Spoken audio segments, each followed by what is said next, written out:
Honorable Liliane Komba Maka, c'est la dernière session parlementaire qui sera axée sur le contrôle parlementaire de votre législature. Quels sont les défis qui vous attendent? Oui, il y a plusieurs défis qui nous attendent. C'est entre autres les contrôles de la redevance minière. Vous savez que la quotité réservée à la population, il n'y a pas vraiment des actions à impact visible. Moi, je parle de mon territoire de Kambove. Les routes de desserte agricole sont toujours en souffrance, les écoles, le marché et toutes les actions sociales. Or, vous savez que la redevance minière s'attelle aux personnes qui sont impactées par les effets néfastes. Moi, je suis du territoire de Kambove, Saint-Bastion, le mosaïque des carrières et des mines. Mais la population est toujours pauvre, en commençant par l'habitat, l'eau, les courants est quasiment inexistant, alors qu'à Madingoucha, par exemple, nous avons même des barrages, Seke, Koni et tant d'autres. C'est là où j'ai trouvé même des cas de malnutrition sévères. Il n'y a même pas un hôpital de l'État, c'était dans un mouroir où on se croirait dans un trou noir. Alors, les vacances parlementaires qui s'avèrent cette session de contrôle va nous permettre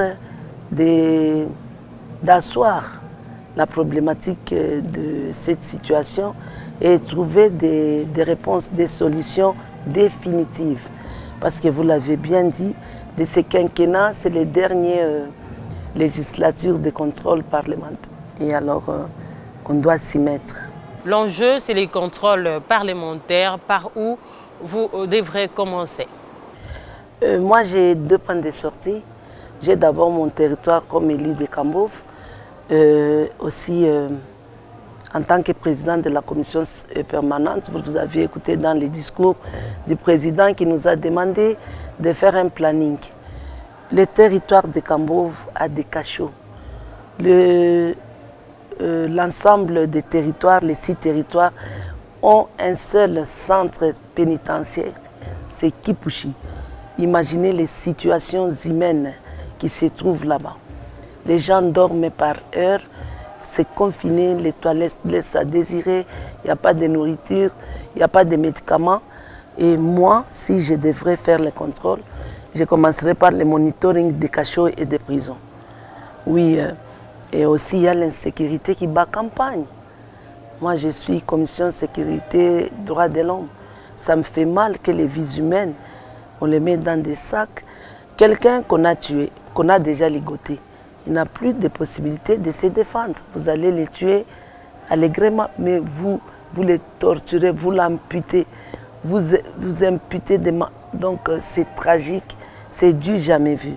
Et vous voyez, c'est là où doivent aller les contrôles et les sanctions. Les assemblées provinciales ont le rôle de contrôler l'exécutif. Êtes-vous satisfait jusqu'ici? Oui, tout à fait. Il fournit quand même les efforts. Vous voyez, du point de vue sécuritaire, il a fait de son mieux. Il a donné les charrois, il a donné les moyens. Mais la situation est comme ça. Il y a quand même de la mauvaise foi de part et d'autre. Il y a la population aussi qui doit dénoncer les malfois. Nous aussi, nous devons les prendre par la main. Et aussi, lui, il va inciter ceux qui ont la charge de cette tâche de s'y faire. Il n'y a pas que la sécurité, il y a la sécurité permanente, comme on dit, des vies humaines, mais il y a la sécurité aussi alimentaire. Et comment ça se fait que dans ces provinces, on a les villages agricoles, que la population continue à souffrir? Il faut que nous puissions contrôler et y mettre une politique agricole de taille. On ne doit pas souffrir. Sur les Haut-Katanga, il y a la pluie et le soleil, il y a la terre, il manque seulement la volonté et une bonne politique en cette matière. Donc il y a deux choses, l'aliment, le ventre et la sécurité, la défense des droits de l'homme. Et les restes sont complémentaires. Parce que... Honorable Liliane Komba Maka, merci de votre disponibilité. Merci aussi à vous de m'avoir invité dans votre émission, dans votre chaîne. Tout le plaisir est pour moi.